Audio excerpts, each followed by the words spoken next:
Okay, welcome everybody to our first ever Carnegie cast brought to you by Zoom. My name is Jay Peltier. We're here today with a business partner and president of North Dakota and Northwest Minnesota, Dale Carnegie, Bethany Berkeley. Welcome, Bethany. Hello, thanks, Jay. Yeah, it looks like you're in the office today. I am. There's no one else here, so I am practicing social distancing and will disinfect before I go. I see you are in Colorado or Yeah, somewhere.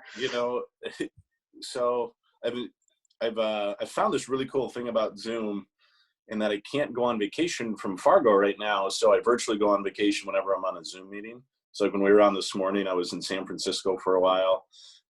Last night I was on the moon. That was an adventure. I felt real special on that one. Yeah, you were one of the first for Elon Musk's new initiative, right? Yeah, he just didn't know that we could do it on Zoom. I mean, he might want to figure that one out. So I'm going to take a look. But anyways, we appreciate all the listeners joining us today. Really what we want to use this Carnegie Cast for is a few things. One, we want it to be a way of connecting, as we're in these trying times of a pandemic and a lot of shelter in place or staying at home. We need to find what human connection really means and what the new way of looking at it is. Each week, we're going to go over some principles and how we can live those, and different ways that our team members are doing to make sure that we're keeping Dale Carnegie and our value system at its core. And then really, how do we make it through this thing together? Our governor says North Dakota strong, North Dakota tough, North Dakota smart, and really what we look at is how are we stronger together? And what a perfect topic and a perfect person to start out with. If we look at your background, Bethany, you've had quite the journey, and it's been full of grit and resilience, and all the way back from your high school days of overcoming some challenges and dropping out of high school and getting your GED, to graduating from UT, go Longhorns, right? Yeah, there you go. Getting up to North Dakota, working for the YWCA, and then moving over to Dale Carnegie in this, sales role, and, getting yourself to being that top 20 salesperson in the world consecutively, to now within the last 3 months, becoming my business partner, which I'm really excited about, but then also being the president of Dale Carnegie. And that's just the professional side. If we look at the personal side, you're now 8 months pregnant. You've got Berkeley's almost getting pretty close to 2 here, isn't she? Mm-hmm. She is. Yeah, so Berkeley's almost 2, and you got a wonderful husband in Sean. And so there's just a lot of things going on in your life right now. So if you could just kind of talk to, what are 2 things that you see that you're doing that are, really keeping you calm through the storm during all of this? Yeah, well, thank you for all of your kind words and brief recap on my life. I am indeed very pregnant and a working mom, and as you know, we've really been working through this unexpected crisis together and as a team. I was actually reflecting on this yesterday, and to be totally honest, I think that's important, and for everybody to know this is also completely unscripted. I haven't had a ton of time to process how I'm feeling about the situation, because I've kept busy and because every single day has been about making sure that my family, our team, the business, our clients and customers are navigating this situation connected to us, and that we're able to practice our principles along the way. So just by doing that, I think that I've been able to stay more in tune with those principles myself. Yeah, let me read y'all something here that Bethany sent out to our team, just to kind of show the type of leader she's been. And then we're going to dive into different ways that Beth and you may be showing sincere and honest appreciation, and give some advice for our listeners. But this was a few days ago, kind of right when the pandemic had started, and we were on a call with Bethany, and she said, "Hey, I'd like to read this to you, and just wondering, should I send it out?" And she actually posted this to Facebook. But it reads this: "For every ailment under the sun, there is a remedy, or there is none. If there be one, try to find it. If there be none, never mind it. I'm a small business owner, mother of a feisty toddler, and 8 months pregnant. It was timely to read these words from Mother Goose to my daughter last night. The last few weeks have been a roller coaster as we have worked countless hours trying to navigate the uncertainty we're all facing. The rapid pace of difficult decisions, understanding what I can and can't control, and reminding myself that it isn't about me. This is about my team, our clients, and our communities. Now more than ever, we must understand the responsibility to lead with heart, strategy, integrity, and resilience. Our values and Dale Carnegie principles have been our compass to guide us through the decision-making process. Here are some of the decisions that we have made that ground and unify our team. Number one, we will communicate regularly with transparency. Number two, the health and safety of our families, team, and clients are far more important than revenue. Number three, we will not compromise the quality of our programs and solutions to maintain revenue and cash flow. Our brand will remain trusted. We will prioritize rebuilding with the talented and committed team we have, and we'll do everything we can to fiercely protect and advocate for them. Number five, we will be there for our clients and be as flexible as we can as a small business. We will not position ourselves to profit from their losses. Number six, we will remain a pillar of strength and positivity and diligently walk the walk. Number seven, we will continue to give as much as we can to lend a hand up to our fellow small business partners.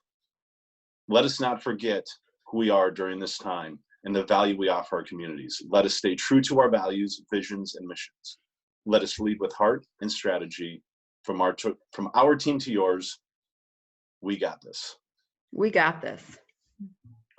So let's talk about that. I mean, this is just one small piece of the pie that you've been dishing out to people in our team.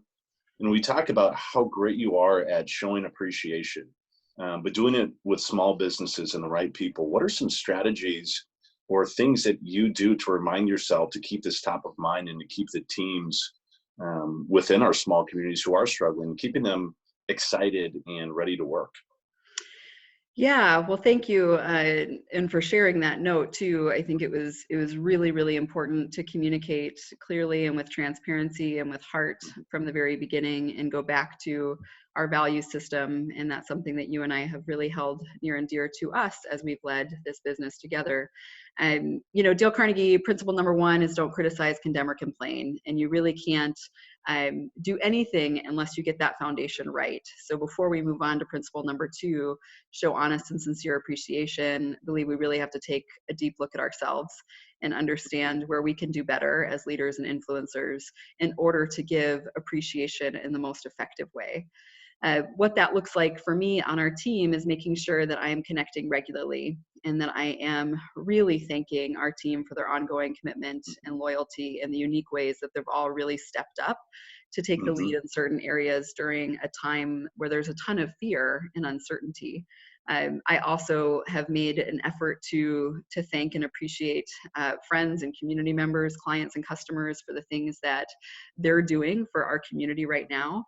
I've been so taken back in a positive way with the response from our community. And while we have seen so much negativity on social media that's also been overwhelming, there's this other side of things that is the exact opposite, where you have people really advocating for each other, for small businesses, and to show that appreciation and gratitude and positivity along the way. Mm-hmm. Now, you've done a number of other things, right? So let's look back to before this pandemic hit. We did a one-hour presentation, if you will, where all the proceeds went to Hope Blooms. When you think about, us putting on, different workshops and being able to give back to community to do that, what made you come up with that idea, and how have you been helping to push small businesses forward through different areas, like putting on small workshops? Yeah, so I wanted to get creative with the way that we're able to offer these thought leadership events in our community. For us, that is not an opportunity to build revenue, but it is an opportunity that we haven't really maximized with giving back. And we know that, typically Dale Carnegie is a company that can work internally or externally with clients. And bring these topics to their workforce. But more recently, we've been able to bring together people from all different industries in these topics and said, well, why not? Why aren't we giving these proceeds to charity? Hope Blooms is a cause that's near and dear to my heart. One of my closest friends, Kelly Krenzel, started it many years ago, and I was a part of that effort. There are many incredible nonprofits in our community, and now each team member has the opportunity to choose a new recipient every single quarter to receive those proceeds. We collect nothing, so 100% of what we bring in for those events goes to the charity of choice for another member of our team. Yeah, and I think if we look at this, we can definitely say, you are very good at living the Dale Carnegie principles. We say this often, that you, more than anyone we know, lives them day in and day out, and showing that honest, sincere appreciation, not just through the emails and the phone calls that you give to our team, but being able to do bigger things like this and put on workshops where all the money gets donated to different organizations. It's really remarkable to see that. And one of the things that people may not know about you is that you're also the president of a board of a nonprofit. Do you want to speak a little bit to some things that you guys do within your nonprofit or on that board that where you can show honest, sincere appreciation? Yeah, absolutely. So I serve as the board chair for CCRI, or Creative Care for Reaching Independence, which is a nonprofit that is available to help people living with disabilities find independence in their own lives, depending upon really where they are. Each of those resources are uniquely tailored to them, and it is a nonprofit that is near and dear to my heart. I believe that every person, regardless of our circumstances, should have the right and the ability to thrive in our own way and contribute our unique talents to the world. And that's exactly what CCRI does. One of the things that I really love about CCRI's culture is their focus on employee engagement and their focus on culture, and how Shannon Bach, their president, has worked really, really hard to show ongoing appreciation and recognition to their team. And as a result of that, they have higher engagement and retention levels than many, many workplaces throughout the region, in particular for the nonprofit sector. That is, one example of service. I am always surprised when people will say, you're this great example of Dale Carnegie's principles, because I'm human as well, and it takes effort every single day to practice those principles. It's not like I just wake up like Mary Poppins, singing and ready to do this. It does require a lot of self-reflection and dedication, and I need accountability and reminders as well. And that's why it's so helpful to have the openness on our team that we do, because we share feedback with each other. Even though I'm in a leadership role, I always encourage that. So it does take effort, but I believe that all of us in our community are in this together. That's why giving is so important. That's why reaching out, especially during this time, and remaining connected and showing that appreciation is so valuable. Yeah, and you mentioned, thank you first of all for sharing that. You also mentioned during that of, a few words that caught my attention. One was culture, but the other one is this is ongoing. It's not like you just wake up and, the sun is shining and there's roses out and it's going to be a beautiful day. But it seems like you're able to get this grit, tough, resilient mindset. And we've always appreciated from the Dale Carnegie team, you've done a really good job of counting your blessings. And one of the principles we have in Dale Carnegie is, count your blessings, not your troubles. Easier said than done. So what are, 2 to 3 things that you do to make sure that you stay resilient and that you're able to count your blessings, as challenging of a time it is right now? I think that's something that a lot of our listeners would really seek some advice on. Well, as you know, Jay, personally, that I've been through a lot in my life. I would not say that my life has been easy, not that anyone's is. We all go through our own experiences that shape who we are and how we view the world. I've been through a lot as a person, and have had to rebuild and really pick myself up from nothing on multiple occasions. And that's taught me a few really valuable lessons. And one of those is that you always make it through the storm, that no matter what, there is an end. No matter what, there is something on the other side of it. But really, we are responsible for pushing ourselves forward, even when it's hard. And if we continue to do that, it's amazing when you reflect back and you think, I was there in that moment where I thought I would never get out of this and I could never feel more pain than I do right now. Mhm. And here I am, and I'm happier than I have been in years because I fought the fight and I showed up and I didn't give up. And that's something that I take very, very seriously. And that's probably in part why, while this is incredibly difficult for us, for our team, for our business, for our entire community, for our families, I know that there will be another side to this. And if there's not, then it's a matter of asking ourselves, well, what's really the worst that can happen, like Dale Carnegie says, Yep. and what can we do to prepare ourselves for the worst? Mhm. No matter what, I think if we can look back when we're going through moments of uncertainty and fear and stress, and we live in alignment with who we really are, and we continue to practice our own values every single day, and we don't compromise those things, which is why I sent that communication out so early Yeah. on to our team, to have some of those ground rules, if you will, that would really guide us moving forward to go back to that compass. Then we're going to continue to sleep at night, and we're going to continue to be good people while we show up and we tackle this battle in new ways every day. Yeah. And what great advice, Bethany. Thank you for sharing that. If we look at kind of your life's work, if you will, there's a lot of different things you've done, a lot of different organizations you've been involved with. And you've said often that you've always known that Dale Carnegie's felt like home. Can you just answer why? So what is it about Dale Carnegie, or what is it about the job that you do that makes it feel so much like you're at home? You know, when I made the move from the nonprofit sector to Dale Carnegie, I was uncertain at first. It was really important to me that whatever I do in life was grounded in giving back and impacting people in communities. And Dale Carnegie does that every single day. And while we are not a nonprofit, we are a small, locally owned business that cares a lot about people. And we care a lot about the health of our workforce, of our communities, and of the many, many clients that we take care of in the unique ways that they need us, and that we can truly be that supportive partner to them. There is nothing greater than working with someone and watching them find their spark, seeing them finally believe and understand their value and worth, and speaking with confidence for the first time and continuing to do that. To be one small part of that is some of the most fulfilling work I've ever done.